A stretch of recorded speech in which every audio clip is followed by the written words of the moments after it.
Chères auditrices, chers auditeurs, nous sommes aujourd'hui le vendredi 6 octobre 2012 et vous êtes en direct sur les ondes de Radio Centre-Ville 102.3 FM avec votre émission du Mouvement Action Justice. Et une émission consacrée exclusivement à dénoncer les abus de pouvoir et les injustices dans notre société contemporaine. Donc ce matin, nous allons revenir sur un sujet qui est devenu presque tabou, lui aussi, surtout dans la sphère politique québécoise. Personne ne veut entendre et encore moins d'en parler. Il y a quelques jours de là, les grands médias se sont prononcés sur le bilan du rapport 2011-2012 de la protection de la jeunesse. Les grands médias se sont attardés en première page d'ailleurs sur le nombre record d'enfants battus et bien sûr le signalement à la DPJ. Donc, et vous avez sûrement remarqué que c'est le rapport en question qui a fait réagir les grands médias et ce n'est pas le contraire. Et pourtant, il y a d'autres constats de groupes et de citoyens qui apportent d'autres vérités, qui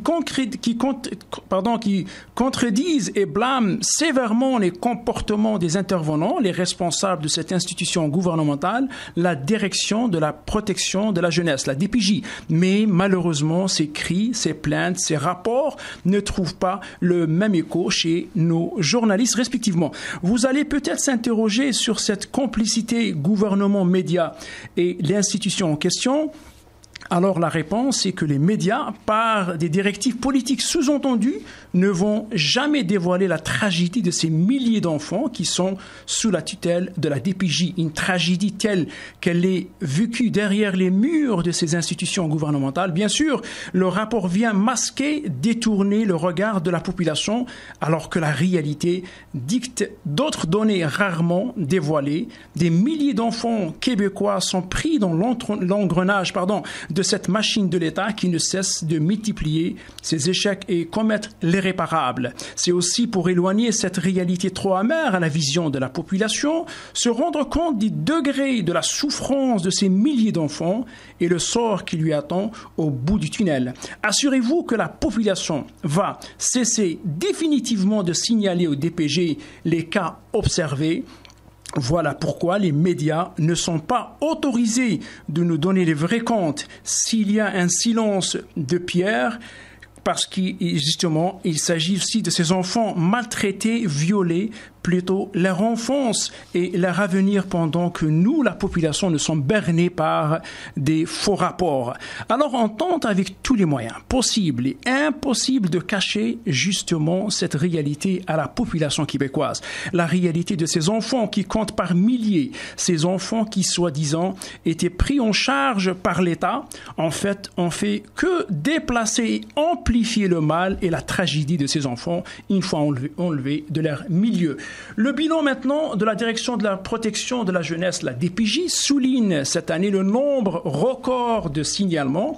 On parle, chères auditrices, chers auditeurs, de 77 244 signalements ont été faits à la DPJ et de ce nombre, 32 661 ont été retenus. Ça veut dire que c'est la DPJ qui s'est chargée de ces enfants-là. Le reste qui n'a pas été retenu parce que les parents avaient pris les moyens pour protéger justement leurs enfants ou accepter d'entreprendre une démarche d'aide. Donc il faut noter aussi que le nombre de signalements n'a jamais cessé d'augmenter depuis les dernières années. Donc maintenant, les signalements généralement se font par téléphone où l'agent qui reçoit l'appel dispose de 3 codes, de 1 à 3, et c'est à lui qui revient de fixer la priorité par ces codes. S'il marque par exemple 1, ça veut dire que c'est une intervention immédiate. Les chances pour qu'un enfant sera enlevé de son milieu sont très élevées, et cela même avant l'ouverture d'une vraie enquête. Alors qu'en réalité, beaucoup de ces cas nécessitent plutôt l'intervention des secteurs de la santé ou même des organismes communautaires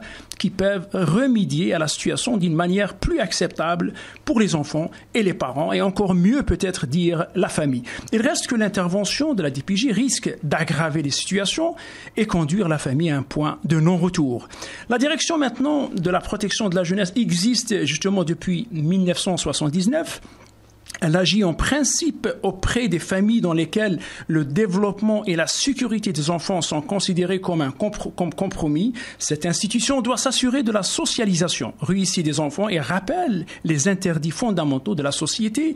Elle décide aussi qu'est-ce qui est acceptable ou non en matière d'éducation des enfants. Et finalement, elle a la tâche d'assurer le respect des droits des enfants enchâssés dans la Charte des droits et libertés de la personne.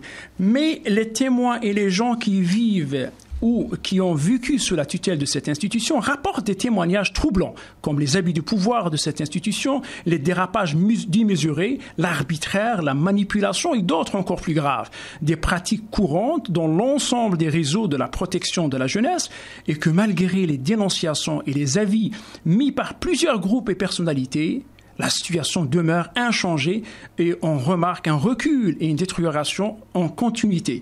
Maintenant, les témoins et les victimes de la DPJ, tous arrivent au même constat que les abus de cette institution dépassent largement le cadre de cas isolés pour être un cas généralisé. Cette voix réclame aujourd'hui à haute voix justement l'ouverture d'une enquête publique afin de placer les responsables dans le box des accusés et peut-être améliorer le sort de ces pauvres enfants.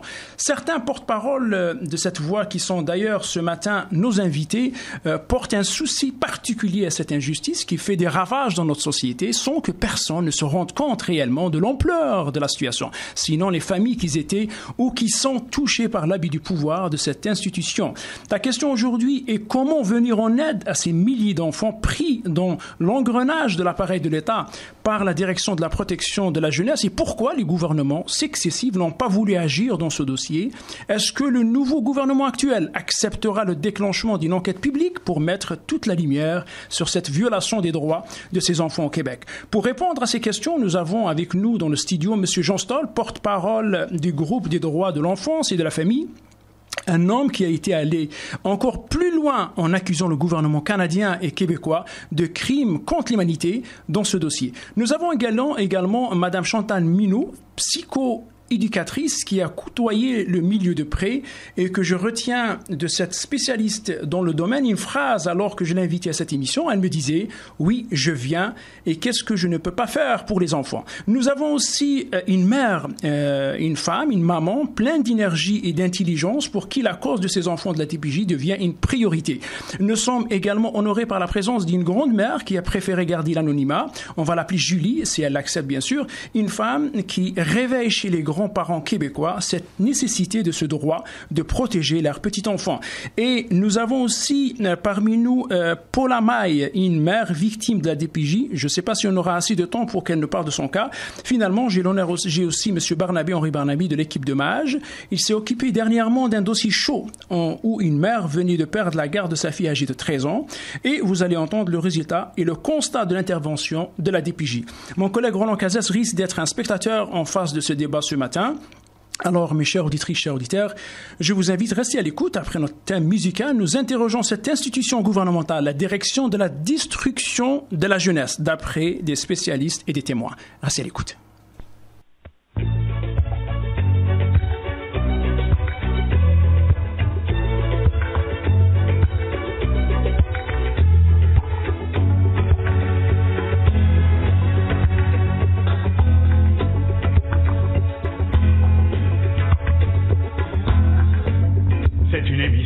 Formidable sur les problèmes de société, où des héros et des minables vous parlent en toute liberté.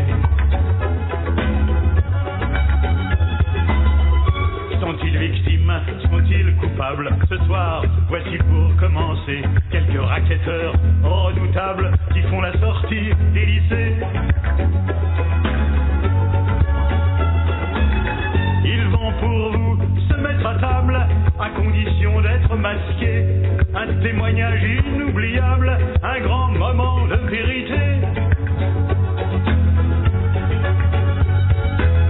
Ce soir, après la roue de la fortune, les racketteurs sont à la lune.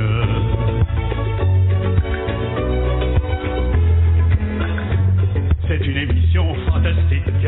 Vous avez un rôle à jouer, un rôle moral, un rôle civique pour nous aider à retrouver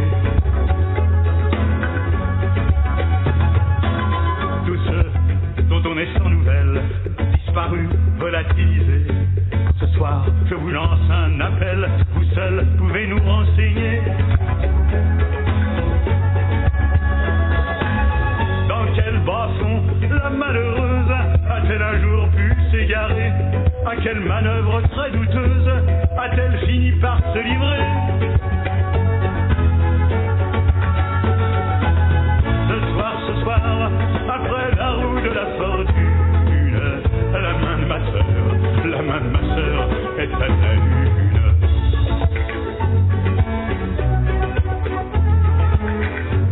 C'est une émission fracassante sur les tréfonds de la société, une tranche de vie saignante que vous ne pouvez pas manquer.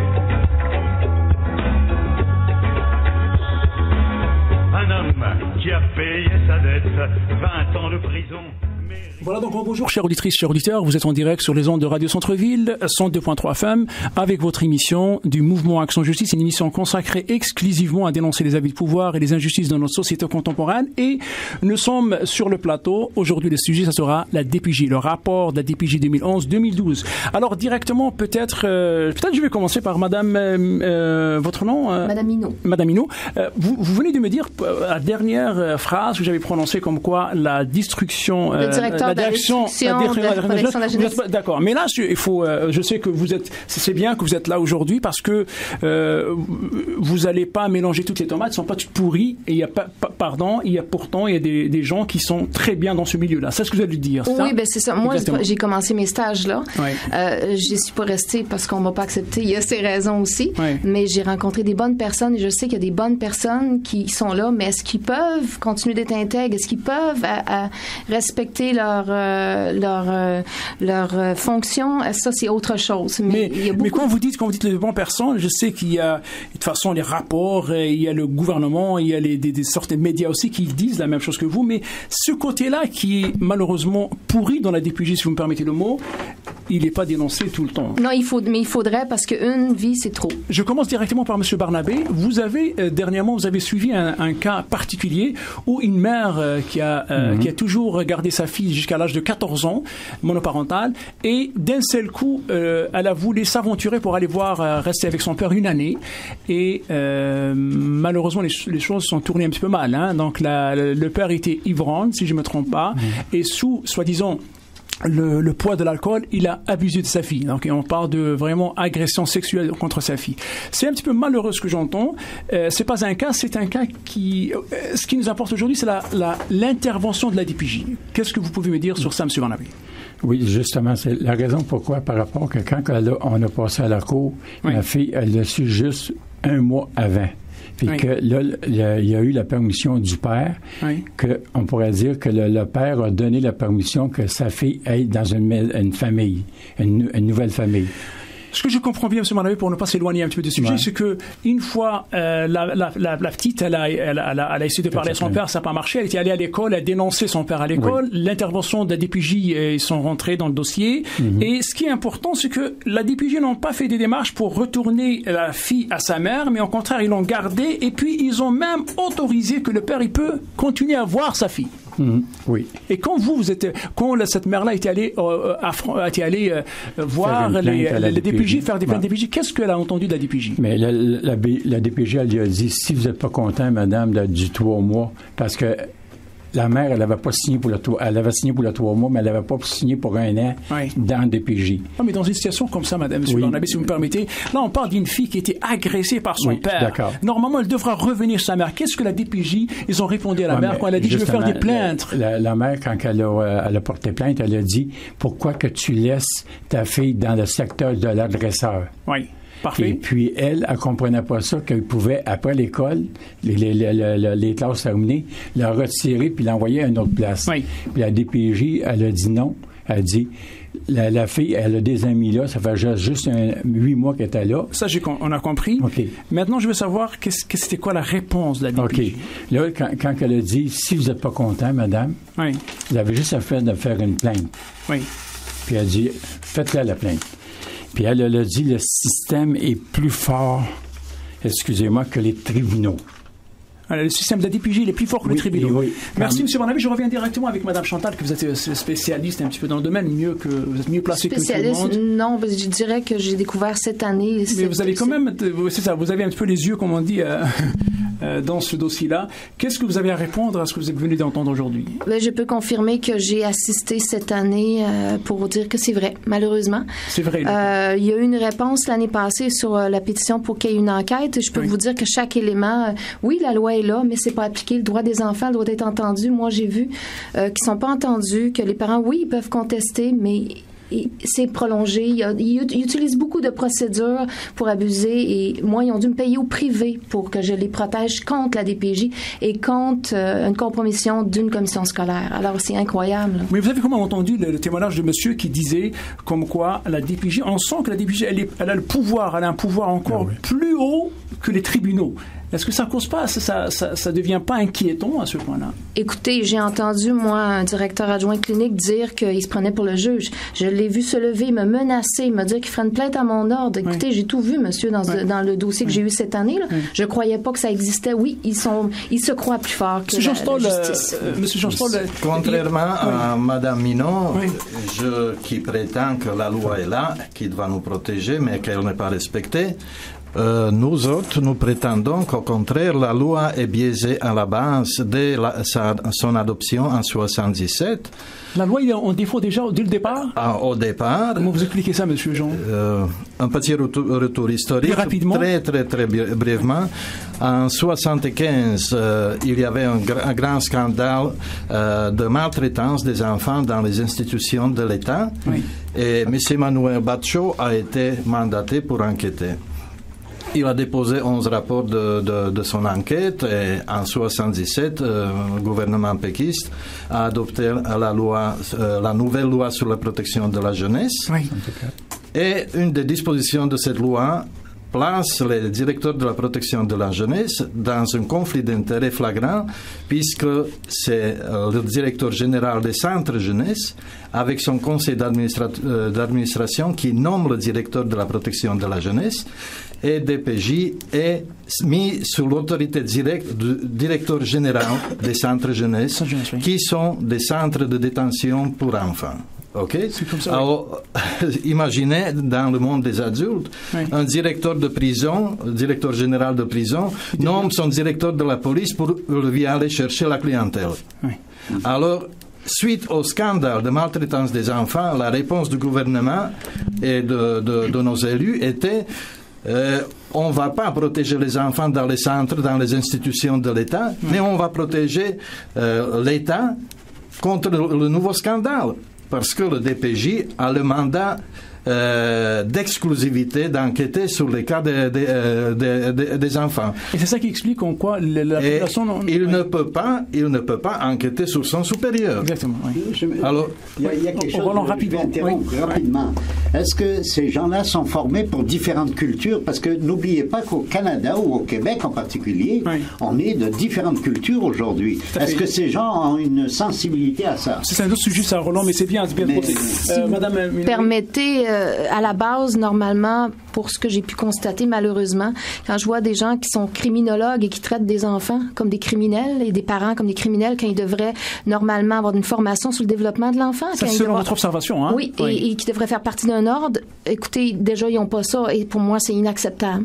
Que ce soit des gens qui sont non formés sur le développement de l'enfant. Quand l'analyse clinique, c'est juste un titre, que mon voisin pourrait faire la même analyse clinique, ça m'inquiète beaucoup, monsieur. Oui, je pense que ça devrait déjà être des professionnels. Il y a une loi, d'ailleurs, qui vient d'être adoptée, que c'est des activités maintenant réservées.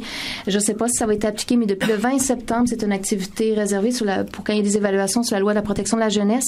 Depuis le 20 septembre 2012, cette année, ça relève du travailleur social qui fait partie d'un ordre et du psychoéducateur. Alors, est-ce qu'ils vont le respecter? Cette loi-là ou non? Mais là, le problème aussi est... À quel moment cette expertise va être demandée par DPJ? Si ça va être seulement après avoir infligé un trauma aux parents et à l'enfant? C'est tout à fait juste, tout à fait juste. Oui. Avant juste de relancer, peut-être passer pour Madame la maman et la grand-mère, je voudrais bien présenter le cas de Madame Polamay. Polamay, c'est ça, Madame? Polamay, c'est une mère qui est venue avec sa fille de la Roumanie il y a 2 ans, arrivée aussi au Québec. Alors, elle Elle était en Roumanie, elle vivait très bien, une bonne scolarité, une bonne condition. Et en arrivant ici, malheureusement, après 2 ans, je dis bien après 2 ans, la mère, elle vient de perdre sa fille. Et je vous laisserai entendre qu'est-ce qui est arrivé après. Madame, merci d'être venue répondre à notre invitation. Pouvez-vous nous dire qu'est-ce qui est arrivé? Oui, au fait, je reprends le sujet de la culture parce que nous sommes venus au Québec et moi je crois que le Québec est la plus tolérante place du monde en ce qui regarde les nouveaux arrivants. Et j'ai bien cru ça jusqu'à la rencontre de la DPJ. Parce que dans la DPJ, mon enfant, allons dire qu'elle s'appelle Eduarda, c'est un nom fictif. Eduarda, elle était croyante. Quand elle était prise dans le Saint Jeunesse, elle faisait le signe du croix. Elle priait. Par la suite, les intervenantes l'ont apporté sans demander mon avis et sans m'annoncer, l'ont porté en urgence de l'hôpital psychiatrique Albert Prévost en disant que ma fille était folle parce qu'elle priait, parce qu'elle faisait le signe du croix. Oui. C'était le premier grand conflit qui s'est passé entre notre culture et qui a commencé à détruire les croyances de ma fille dans la société, dans sa croyance dans tout. Madame Polamay, votre fille, malheureusement, elle ne vit plus avec vous aujourd'hui. Mais je ne peux pas donner des détails de ça parce que ma fille, j'espère qu'un jour, elle reprendra la vie au soleil parce qu'elle est une personne qui écrivait des poèmes sur le soleil avant d'entrer dans la DPJ. Ce que je peux vous dire, c'est à propos et je suis admiratrice de tout le monde qui est ici pour dire la vérité et aussi spécialement, je souligne la présence de la psychoéducatrice qui a le courage de nous rejoindre. Et je veux évoquer un seul épisode qui m'a choqué, qui a choqué ma fille et tout le monde présent. C'était en 2011, février.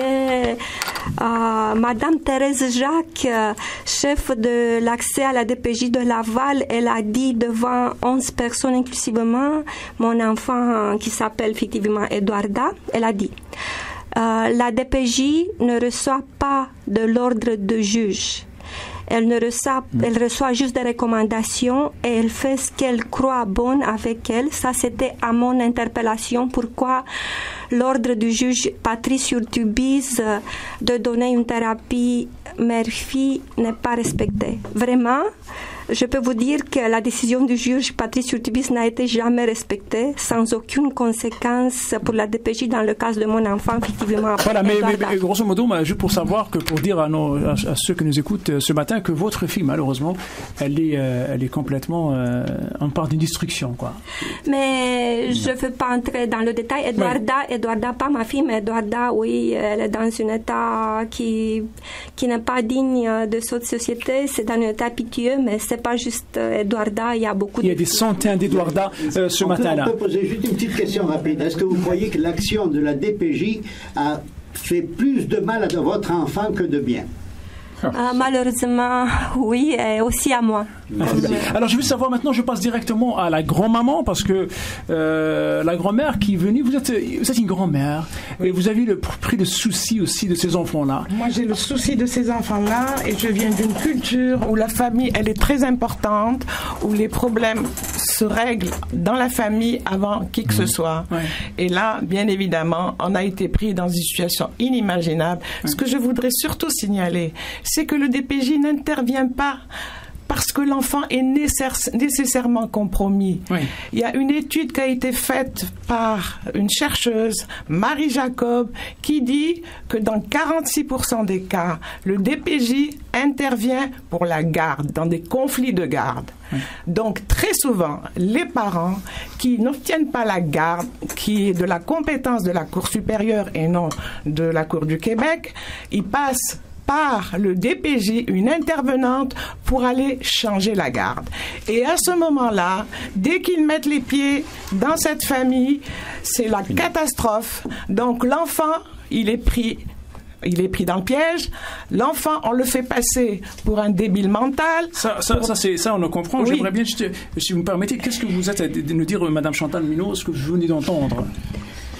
C'est assez grave. Hein? Oui, mais moi, écoutez, pour avoir vu cette année, moi, la situation que j'ai dû intervenir, juste pour aller bref, là, c'était une situation où il y avait eu compromission de la part d'école, mais ça s'appelle l'effet Pygmalion. Ça arrive, c'est des erreurs.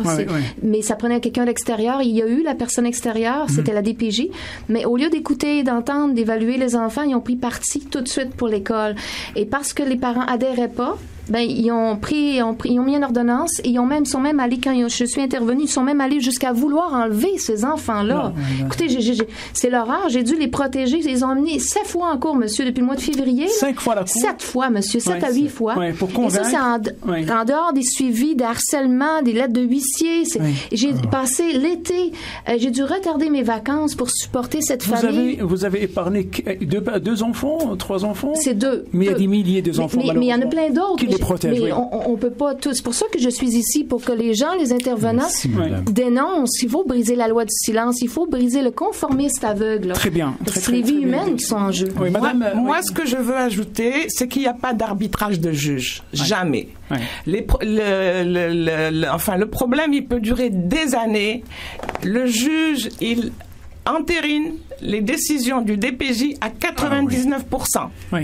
Maintenant, avec la nouvelle loi, du nouveau code de procédure, la nouvelle loi 9, le DPJ s'en sert dans tous les cas pour museler le parent.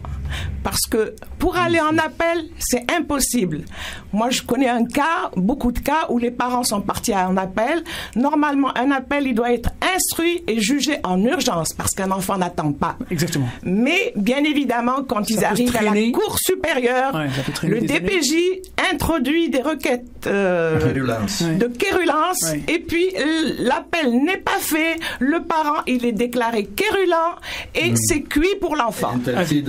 Monsieur Johnston, vous êtes comme porte-parole de la famille, c'est pas juste de l'enfant, mais vous entendez la grand-mère qui nous dit ça.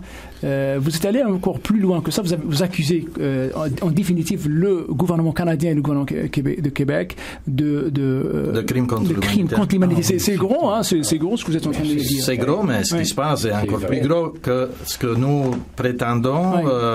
Nous avons déjà nous sommes allés manifester à Ottawa devant la Cour suprême du Canada qui, au 10e anniversaire, le 13 octobre 2010, et le 13 octobre 2000, la Cour suprême du Canada a détruit les garanties juridiques de la Charte canadienne des droits et libertés aux enfants et à leurs parents textuellement, à leurs parents dans le contexte de protection de l'enfant. Alors, ça veut dire que le parent et l'enfant ou l'avocat de l'enfant ne peut pas opérer avec les droits fondamentaux. La DPJ a le pouvoir exclusif, c'est ce qui est stipulé dans la loi, d'évaluer la situation de l'enfant et au besoin, selon son jugement, alors il est et enquêteur et le juge, et ensuite, exécutant de ses propres jugements, il peut évaluer si l'enfant doit être privé de sa liberté. Alors, un des articles des actes reprochés par le statut de Rome, dont la commission multiple est qualifiée comme crime contre l'humanité, si c'est commis dans la poursuite ou l'application d'une politique, c'est justement la privation grave de liberté physique, dans notre cas c'est de l'enfant, en violation grave des dispositions fondamentales du droit international. Alors, cette violation systématique est confirmée par le jugement de la Cour suprême. Alors, nos prétentions sont bien fondées en droit et dans les faits. Et votre combat, il est depuis combien d'années dans mon cas personnel, j'ai fait une plainte à la cour, au procureur de la Cour pénale internationale à La Haye. Et malheureusement, le procureur m'a répondu que ça relève pas de sa juridiction, puisque sa juridiction commençait le 1er juillet 2002, tandis que le DPJ était dans ma famille à 2000-2001. Ok, alors ça relève manifestement pas, mais ils ont archivé tout le dossier au complet et ils ont émis un avis que s'il y a de nouveaux faits ou preuves, ils peuvent rouvrir le dossier. Une curiosité, j'ai pas vu mon garçon, le cadet, depuis 8 ans, en 2008. Oui. Et j'ai déposé la plainte avec la réponse du procureur au bureau du procureur général de Joliette. 3 semaines plus tard, je pouvais voir mon fils. Oui. Alors, voilà, mais sans aucun jugement, sans rien, sans aucune excuse.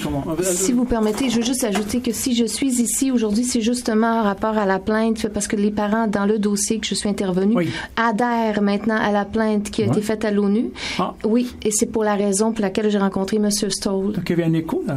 Oui. C'est ça. Madame, vous avez voulu Moi, je voudrais ajouter quelque chose de très important. Je voudrais expliquer comment opère le DPJ quand ils arrivent pour contrer un jugement de la Cour supérieure de la garde d'un enfant. Oui. Ils commencent de toutes les manières. Là, c'est le DPJ, le juge, il est absent. Oui. La plaidoirie du DPJ, c'est elle qui compte et c'est elle qui est définitivement reproduite dans des jugements de 46-50 pages. Qu'est-ce qu'ils font? Ils commencent par enlever l'autorité parentale aux parents qui est ciblé. Ça, c'est vrai. Fini. C'est vrai. Et à ce moment-là, ils jouent, ils ont développé des rhétoriques pour circoncire au code de procédure. Donc, les objections, les témoins sont objurgués, donc ils ne peuvent pas témoigner. Ils rejettent. Même des requêtes d'urgence ne passent pas. Parce qu'on nous dit très souvent, moi j'ai entendu la juge Ruffo dire, allez faire une requête d'urgence. Elle ne passe pas. Oui. Elle ne passe pas. Le DPJ, l'avocat du DPJ et l'avocat de l'enfant qui s'intéresse pas du tout à l'enfant, qui dans tous les cas n'a jamais vu l'enfant, ils sont incestueux. L'avocat du DPJ et de l'enfant. Donc, il rejette. Même l'avocat de l'enfant? Oui, jamais. L'avocat de l'enfant, il est payé par le gouvernement, mais il ne voit jamais l'enfant. Et il s'aligne dans, je dirais, 90% des cas avec le DPJ. Donc, on peut rester éternellement... Mais les rapports qui sont présentés au juge, à part le DPJ... Quand on te rejette une requête, le juge ne voit rien du tout. Tu vas aller encore au calendrier, attendre encore des années. C'est comme ça que ça se passe. Jusqu'à épuiser le parent et entre-temps, le petit enfant est en train de se détruire. Subir. Moi, là, je m'excuse, on a l'impression que vous dites que la DPJ est au-dessus de Dieu, quasiment. Exactement, c'est ça. Ça, c'est grave. Roland, si vous permettez juste, parce que la maman qui n'a pas parlé, qui n'a pas prononcé un mot jusqu'à présent, et elle est en train de pleurer. Chaque fois qu'elle entend parler de la DPJ, elle coule des larmes. J'aimerais bien savoir, madame, quel est votre avis aujourd'hui? Et qu'est-ce qui fait que vous, chaque fois que vous entendez parler de la DPJ, vous pleurez comme ça et vous avez une souffrance visiblement, vous avez une souffrance accablante? Ce que je veux dire, c'est que la DPJ, c'est comment dire, c'est quand elle rentre dans une famille. Vous avez peur de la DPJ, madame? C'est surtout les parents, ils ont peur de la DPJ. La preuve, c'est qu'on peut même pas dire notre nom parce qu'on a peur de représailles. C'est ça, vous refusez même de vous donner votre nom ici aujourd'hui, alors que nous sommes dans une... Je peux dire que je vous ai rencontré, ça fait presque une année, et j'ai fait l'objet de représailles depuis. Et ça continue. Parce que vous avez dénoncé la DPJ. Ça fait 8 mois que j'ai pas vu mon fils. 8 mois que j'ai pas vu mon fils. Ça fait 5 ans qu'ils sont rentrés dans le dossier et j'ai fait un appel, une décision de la Chambre de la jeunesse qui est resté coincé, bloqué pendant 3 ans. Je sais qu'aujourd'hui, madame, ce n'est pas le combat de votre cas présentement, c'est le combat, vous m'avez dit même à plusieurs reprises, comme quoi c'est vraiment la collectivité, tous les enfants, le cas des enfants qui sont pris dans le grenage de la DPJ, c'est ça qui... Oui, c'est sûr. À chaque fois que je vois un parent raconter une histoire d'un enfant, comme j'ai vu Madame Maille aujourd'hui, sa fille quand même elle a 18 ans et je pense qu'elle est majeure et elle a été détruite par le système de la DPJ. Donc moi je vois mon fils qui est très jeune, qui est encore jeune, mais je vois qu'il n'y a pas d'avenir. Vous n'avez pas d'avenir déjà, il y a une destruction déjà. Et moi-même en tant que parent, ils font tout pour détruire les parents avec des procédures pour faire croire que le parent a des problèmes de santé mentale, même si le parent il est instruit, il est éduqué. On a compris que la DPJ quand ils vont mettre un constat, c'est ça qui va être suivi, madame. La grand-mère peut-être. Je voudrais ajouter quelque chose. Nous sommes quand même dans un pays développé, un pays entre guillemets des droits, des libertés, mais en tous les cas dans ce domaine-là n'existe pas. Une chose est certaine, c'est que au-delà même de la justice, le parent, il sait plus à qui s'adresser, parce que même quand on s'adresse aux instances politiques, on n'a pas de réponse.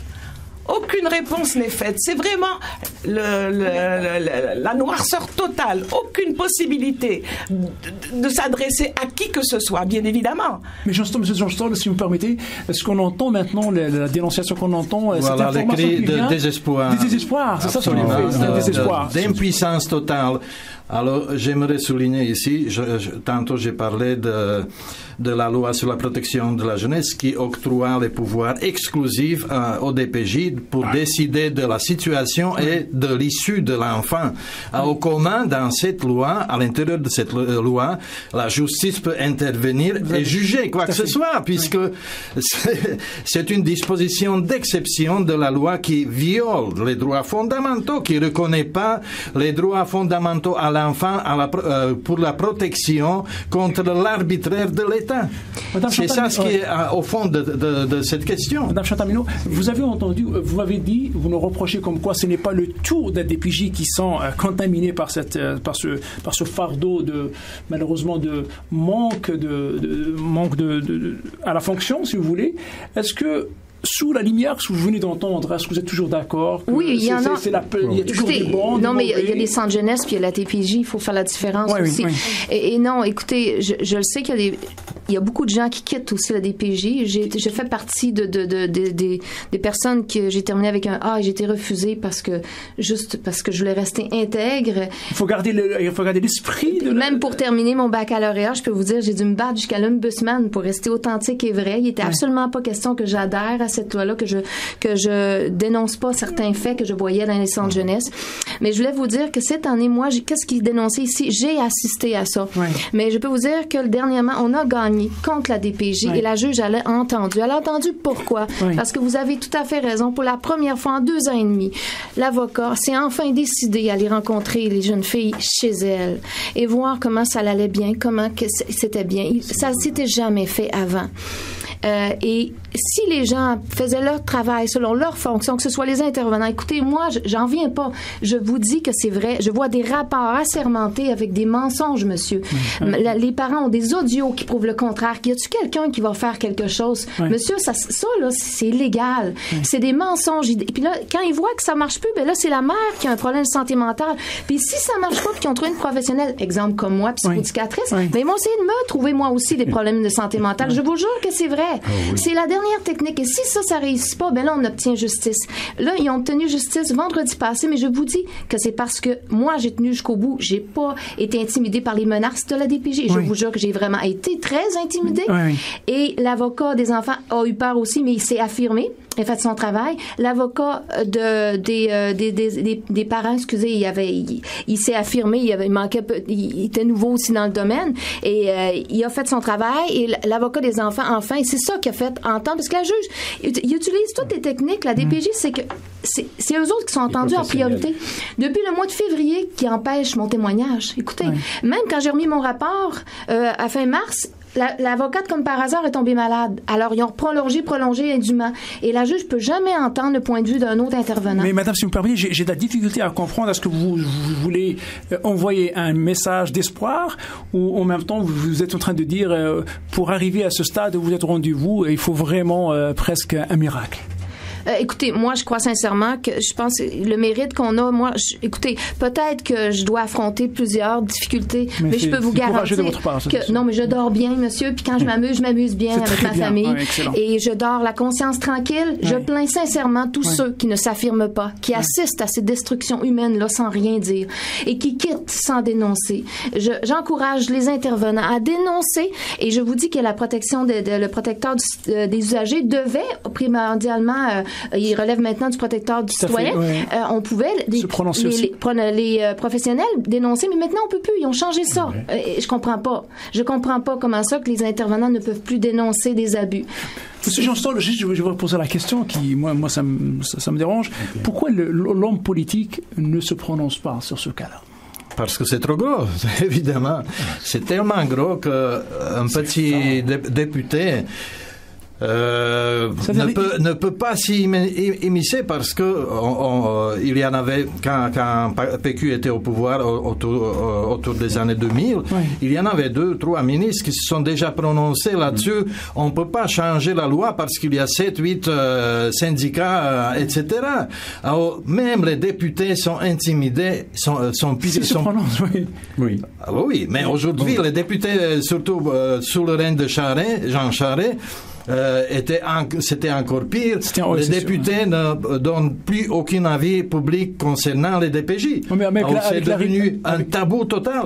Mais avec l'arrivée de ce nouveau gouvernement, est-ce qu'il n'y a pas un espoir, une ouverture peut-être? Oui, mais le X dans tout ça, c'est que c'est Mme Marois qui a triomphalement annoncé à la population l'arrivée de la nouvelle loi sur la protection de la jeunesse en 79. Alors, voilà, c'est un ex-travailleur social. Alors, comment vous voulez vous entendre gouvernement Marois qu'il y ait des changements, puisque c'est elle qui est à l'origine. Moi, je voudrais évoquer un point très très important. Vas-y, madame. J'ai écouté madame Ruffo la dernière fois sur les ondes, et elle a soulevé un cas qui est vrai. Elle dit, avec tout ce marasme, est-ce qu'un seul jour, on a entendu le DPJ faire une enquête criminelle sur un parent, quel qu'il soit, famille d'accueil ou autre, quand l'enfant sont dans des situations épouvantables? Moi, je peux en témoigner que le DPJ, Madame Ruffo l'a confirmé, il n'y a jamais eu de trucs criminels de poursuites concernant... Je peux confirmer que c'est vrai, nous avons un cas d'un parent pour lequel il y a eu un rapport de police, il devait passer en criminel et le DPJ a écarté l'affaire. Le dossier a été fermé. Souvenons-nous aussi qu'il y a eu l'espèce de massacre de la famille là, pour les crimes d'honneur. La DPJ était complètement absente. Alors parfois elle est absente quand il faudrait qu'elle soit présente, et puis quand il faut qu'elle nous oublie un peu, elle est toujours là dans nos jambes. Alors il n'y a pas seulement la loi sur la protection de la jeunesse, mais aussi les directives du gouvernement. Par exemple, le plan interministériel du gouvernement du Québec, plan d'action dans les agressions concernant les agressions sexuelles, place le DPJ au-dessus de la police et du procureur général qui doit les échanges d'informations doivent se faire dans le respect du pouvoir discrétionnaire de DPJ. Alors ça n'a aucun bon sens. Alors toute la porte est ouverte complètement à la corruption. Mais on parle, M. Jean-Salon, on parle aussi pour l'abus sexuel dans le rapport qui était déposé cette année-là, et on parle de 1822 cas d'abus sexuels et risque sérieux d'abus sexuels 1822. Imaginez-vous le nombre qui est aussi.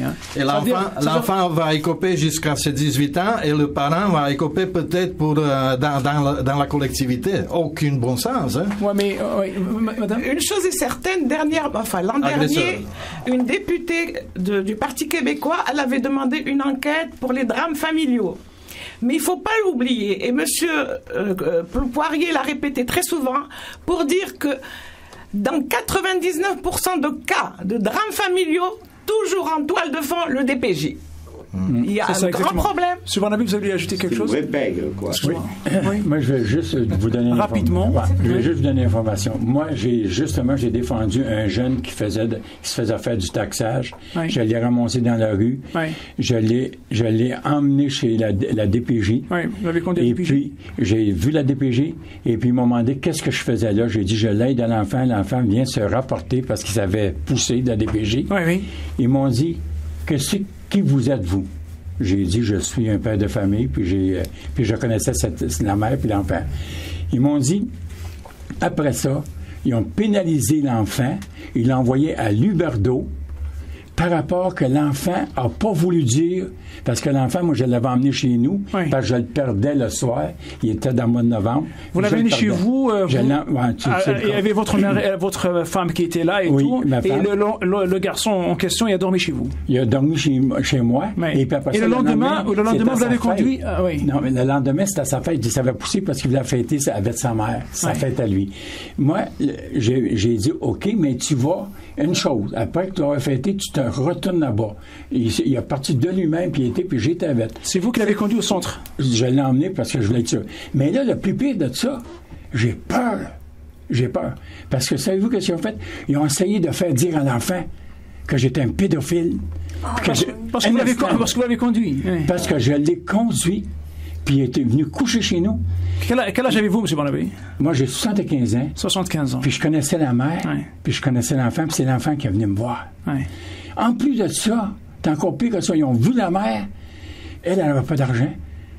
Elle n'était pas capable d'aller voir son fils pendant 1 an de temps. L'enfant était à Luberdo. Il était pénalisé. Pénalisé, l'enfant, puis tout ça. Moi, plus que ça, j'étais voir la madame. J'ai dit, accusez-moi. Je veux que vous m'accusez. Là, vous parlez de la dame de la DPJ. Oui. Vous dites, accusez-moi. Elle n'a jamais voulu m'accuser. Parce que j'aurais aimé ça. Écoutez, merci. Mais l'enfant a été pénalisé. Si vous me permettez, j'en suis pas revenue cette année, moi, parce que je défendais cette famille, ces enfants, parce que moi, c'est 6 personnes. C'est 2 parents, une belle famille, très belle famille, très compétente, 3 beaux enfants, monsieur, une grand-maman est en destruction totale. Et parce que je les ai aidés à se reprendre en main et les protéger, c'est drôle à dire, mais contre la DPJ, et c'était un peu particulier, on essayait de dire que je prenais leur rôle parental. Oh oui, puis l'intervenant de la DPJ a même essayé de me discréditer devant la commission scolaire, dire que j'étais une incompétente, une charlatante, que je faisais pas partie de mon ordre, que je nuisais aux parents. Devant, là, je vous dis, les parents, s'il n'y avait pas tout ça sur audio, je ne me permettrais pas de le dire. Est-ce que vous ne demandez pas une enquête par hasard sur la DPJ? On n'est pas moi, capable. je recommande, parce que je ne pourrais jamais... Excusez-moi, Roland. Je vais vous passer à la maman, je vais passer la parole, mais est-ce que je dois entendre... Monsieur Jean-Stol, vas-y, je vous écoute. Bien sûr, on demande, et c'est le but ultime du groupe Droits de l'enfant et de la famille, d'obtenir une commission d'enquête indépendante et compétente, public, oui, bien sûr, oui, pour enquêter sur la politique de la protection de la jeunesse. Je voulais revenir sur une chose. On a soulevé la question que les parents à qui on enlève l'enfant sous prétexte des actes criminels, sont rarement poursuivis au criminel. Mais il y a une autre question qui est encore plus importante et plus grave, c'est l'impunité des intervenants des DPJ. Une politique en soi qui est inconstitutionnelle, incompatible avec les principes de la démocratie dans un état de droit et dénoncée par l'ONU. Divers instruments de l'ONU comme promotion et protection des droits de l'homme par la lutte contre l'impunité, les documents sur l'impunité concernant directement l'impunité qui dénonce cet état de fait. Brièvement, pour illustrer le cas de Rebecca Lévesque, une fille décédée l'an passé, 17 ans, par négligence extrêmement grave, au moins par négligence, si c'est pas encore plus grave que ça. L'avocat de M. Martin Lévesque a virulemment dénoncé sur les ondes et dans les médias ce point, l'impunité de DPJ, que c'est incompatible, etc. J'ai reçu l'appel de M. Martin Lévesque et il m'a dit qu'il va rencontrer le lendemain les représentants du gouvernement du Québec. Alors, depuis, j'ai pu entendre parler. Alors, le gouvernement du Québec a réglé hors cours le cas de M. Lévesque. C'est la loi du silence. Il y a 2 aspects de ça. Le cas de dédommagement de la famille, c'est une chose, mais le cas de poursuite des responsables de cette négligence criminelle et où aussi le code criminel reconnaît que l'organisation sera criminellement responsable si les supérieurs ne dénoncent pas les actes criminels des agents. Alors ça, c'est un aspect qui aurait dû être entamé par le procureur général, sauf il ne peut pas le faire parce que le DPJ a tous les pouvoirs. Le pouvoir puissant. Madame, je vous écoute là. Moi, je voudrais surtout dénoncer un fait très important, c'est l'absence des médias. C'est ça, les médias, ils sont là pour faire la promotion du DPJ. C'est exactement. Moi, la semaine dernière, Monsieur Marie-Hou Dumont a reçu la juge Ruffo. Elle est passée le matin à 10h30. Elle a dénoncé, elle a dit que le dossier est rendu tellement grave que maintenant c'est rendu aux Nations Unies. Et j'ai cherché pendant une semaine la vidéo concernant ce passage. J'ai pas pu le trouver sur Internet. Il est enlevé. Par contre, le lendemain, samedi, toute la journée, on a passé en boucle un enfant qui cherchait une famille d'accueil. Un enfant de 8 ans à qui on cherche une maman. On l'a enlevé de sa famille pour lui trouver une famille d'accueil. Et ça, c'était alors que je me suis renseignée sur ce cas. C'est un enfant qu'on a enlevé à sa famille, qu'il n'y avait pas de raison de l'enlever. Madame Chantal, vous savez, il faut une chose. Quand les médias, parfois, quand c'est important, ils le passent à 2h du matin, à minuit, à 1h, quand c'était pour les étudiants. On a vu ça aussi. Les médias sont pourris des fois. Et je voudrais ajouter aussi une chose, que ça se passe autrement dans les autres provinces anglophones. On a vu des manifestations en Calgary, en Colombie-Britannique par rapport à la protection de la jeunesse. Aux États-Unis, c'est très dénoncé. Ça veut dire, vous êtes en train de dire que la population là-bas, ils sont plus réveillés, c'est ça? Ils sont plus alertes, ils sont plus sensibilisés, d'autant plus qu'ils sont proches parce qu'il y a aussi la langue, parce qu'aux États-Unis, ce phénomène de la protection de la jeunesse est très dénoncé. Il y a même une sénatrice qui s'appelle Nancy Schiffer qui a payé de sa vie parce qu'elle a dénoncé le système de protection de la jeunesse aux États-Unis. Donc, les gens, il faut qu'ils prennent conscience. Parce que là aussi, ça diffère d'un État à l'autre. Oui, mais quand même, les médias, ils parlent. Excusez-moi, Madame Chantal. C'est de la mafia, c'est de la paix. Je reviens avant de vous, Madame, je poserai à Madame Chantal. Oui. Je suis tout à fait d'accord avec l'impunité. C'est ça qui est inacceptable. Moi, depuis que j'ai fait mes stages, je n'en reviens pas comment que... Et je vous dirais qu'ils commencent déjà à faire la sélection à l'université. Si on n'adhère pas à cette loi du silence-là, mais c'est pas compliqué, on passe pas notre stage. Ça commence là, je peux l'affirmer. J'ai dû me battre pour terminer mon... Et je veux vous dire une chose, c'est que j'ai failli tout abandonner au début. Et parce que j'avais des jeunes qui m'avaient dit, il y avait un jeune qui m'avait dit, Chantal, je te vois pas à Centre Jeunesse. J'avais dit, pourquoi? Parce que toi, tu nous souris. Ça m'avait fait réfléchir. Je me suis dit, si je laisse tomber, si tous, parce que j'en connais des bonnes collègues qui ont laissé tomber la psychoéducation à cause de ça, à cause des horreurs qu'ils ont vues. J'ai dit, si je laisse tomber, qu'est-ce qui va rester à ces enfants-là? Je dis, non, je vais rester. Et je vais me battre pour ces enfants-là, pour ces parents-là. Et c'est pour ça que je suis restée. Mais vraiment, vous avez un vrai espoir, finalement. C'est vous qui donnez un peu de lumière dans le tunnel. C'est parce que je sais que les intervenants, ils veulent, mais je peux vous dire qu'il faudrait qu'il y ait quelque chose d'instauré dès l'université, parce que pour passer un stage, si on dénonce, on passe pas, puis si on dénonce pas, on se trouve pris au piège. Alors, vous voulez revenir à la base. Il faut d'abord commencer par la base. Madame, la grand-maman... Je voulais revenir tout à l'heure... Très rapidement, parce qu'on n'aura pas beaucoup de temps. C'est sûr. Le Québec, c'est exceptionnel. Je reprends ce qu'a dit cette maman. Et effectivement, à Calgary, ils font des marches devant les palais de justice, ils dénoncent. En Colombie-Britannique, c'est pareil. Le Québec, c'est assez particulier. Maintenant, Paul Amaille, peut-être un dernier mot pour vous. Est-ce que vous êtes venu ici s'installer au Québec parce que c'est la liberté, la justice et l'égalité, blablabla, et l'avenir pour votre enfant? Est-ce que vous regrettez d'être ici, d'avoir venu ici? Je regrette amèrement que je suis ici, mais par contre, je n'en veux pas au Québec. Le Québec est un beau pays, sauf que la DPJ ne fait pas l'honneur au Québec. Pour vous donner un seul exemple, en 2009-2010, Eduarda et beaucoup d'autres filles étaient couchées dans des chambres à coucher tout petites, sans fenêtre. Donc, à Laval, dans la Saint-Jeunesse, les filles sont couchées dans des chambres sans fenêtre. Ça, c'est une torture. Aucun enfant n'est pas censé à une telle horreur. Oui, Monsieur Jean-Sol. Monsieur Zettoni, je vous remercie publiquement pour cette opportunité un peu trop rare de pouvoir parler de ces choses dans les médias.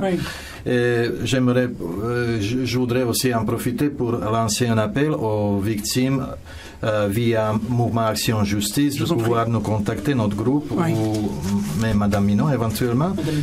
Et je lance appel aussi aux concitoyennes de nous soutenir, de se réveiller finalement, parce que c'est pas seulement honte pour le Québec, mais c'est affreux ce qui se passe ici. Et il faut dénoncer ça, il faut jeter à terre ce système criminel. Ouais, donc vous avez cherché un peu de l'appui quelque part. Madame la grand-mère, est-ce que vous avez quelque chose à dire aujourd'hui aux auditeurs qui vous écoutent? Moi, j'espère tous les jours, évidemment, que c'est un pays extraordinaire.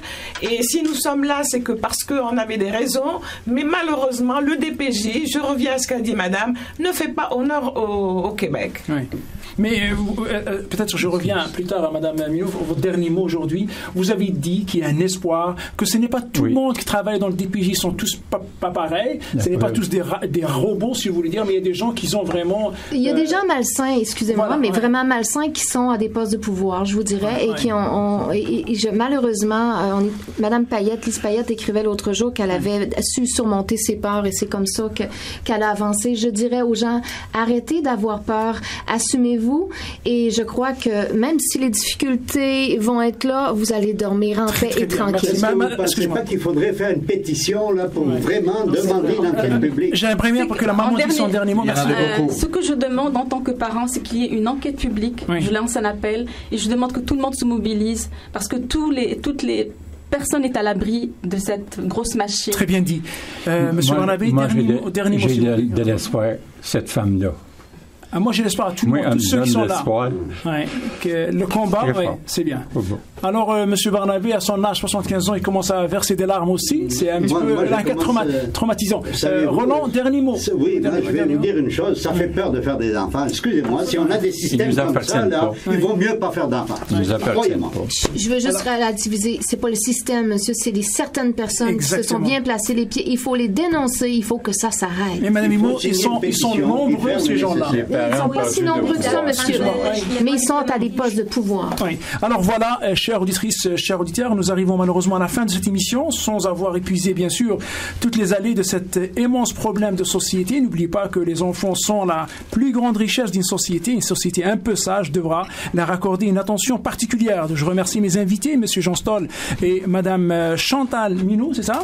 Je remercie aussi la maman et aussi Julie, la grand-maman, qui a accepté notre invitation. Merci aussi à M. Barnabé et à Mme Paulamaille qui a accepté notre invitation de venir témoigner ce matin-là. Je dis aussi merci à notre technicien de son, M. Louis-Joseph Alondi, et merci à Radio Centre-Ville de nous avoir cédé cet espace afin que la parole de l'autre existe. À vous, chers auditrices, chers auditeurs, je vous dis merci de nous avoir suivis et je vous donne rendez-vous la semaine prochaine à la même heure. Au revoir. Du monde entier qui n'ont plus rien à espérer. Je voudrais faire une prière à tous les maîtres de la terre, à chaque enfant qui disparaît. C'est l'univers qui tire un trait sur un espoir pour l'avenir, de pouvoir nous appartenir. J'ai vu des enfants s'en aller, sourire aux lèvres et cœur léger, vers la mort et le paradis que des adultes avaient promis. Mais quand ils sautaient sur les mines, c'était Mozart qu'on assassine. Si le bonheur est à ce prix, de quel enfer s'est-il nourri? Et combien faudra-t-il payer de silence et d'obscurité pour effacer dans les mémoires le souvenir de leur histoire? Quel testament, quel évangile, quelle main aveugle ou imbécile peut condamner tant d'innocence à tant de larmes et de souffrance? La peur, la haine et la violence ont mis le feu à leur enfance. Leurs chemins se sont hérissés de misère et de barbelés. Peut-on convaincre un dictateur d'écouter battre un peu son cœur? Peut-on souhaiter d'un président qu'il pleure aussi de temps en temps pour les enfants du monde entier qui n'ont de voix que pour pleurer? Je voudrais faire une prière à tous les maîtres de la terre, dans vos sommeils de somnifères où vous dormez les yeux ouverts. Laissez souffler pour un instant la magie de vos cœurs d'enfants, puisque l'on cède par le monde faire la peine pour quelques secondes, au nom du Père et pour Noël. Que la trêve soit éternelle, qu'elle taise à jamais les rancœurs, et qu'elle apaise au fond des cœurs la vengeance et la cruauté jusqu'au bout de l'éternité. Je n'ai pas l'ombre d'un pouvoir, mais j'ai le cœur rempli d'espoir et de chansons pour aujourd'hui qui sont des hymnes pour la vie, et des ghettos, des bidonvilles, du cœur du siècle de l'école. Non-stop sur les Antilles, une émission de variété. Un plaisir à la découverte. Une émission à savourer sans modération. Musique, information, éducation, histoire, débat. Non-stop sur les Antilles. Mardi, minuit 30. Sur Radio Centre-Ville, 102,3 FM. C'est un rendez-vous. Ici Soundproof et Pascal. Entre un café et le trafic, Urban Ways, une façon de débuter le week-end. Tous les vendredis matins de 8 à 9 où l'on parle actualité, culture, musique dans un vibe chill. Et recevez les conseils de nos différents chroniqueurs. Alors stationnez-vous. Fermez la porte du bureau. Urban Ways, tous les vendredis matins, 8 à 9. Le Camo PI fait la promotion de la main-d'œuvre immigrante comme solution gagnante au développement du Plan Nord. Le comité d'adaptation de la main-d'œuvre pour personnes immigrantes, le CAMO PI, est financé par la Commission des partenaires du marché du travail pour développer des stratégies visant à accroître l'intégration des personnes immigrantes en emploi. Pour obtenir plus d'informations sur nos travaux et recevoir notre bulletin d'information électronique, visitez le camo-pi.qc.ca. Salsa, reggae, kamba, zouk, lambada, bossa nova, fado, hip-hop, ragamuffin, mala, tango, samba, merengue, bachata, jazz, chansonnette française, soukous, rock francophone, funk, blues, techno, drum and bass. Toute la musique du monde sur le 52,3 FM. Radio Centre-Ville, nous mettons l'accent sur le monde de Montréal.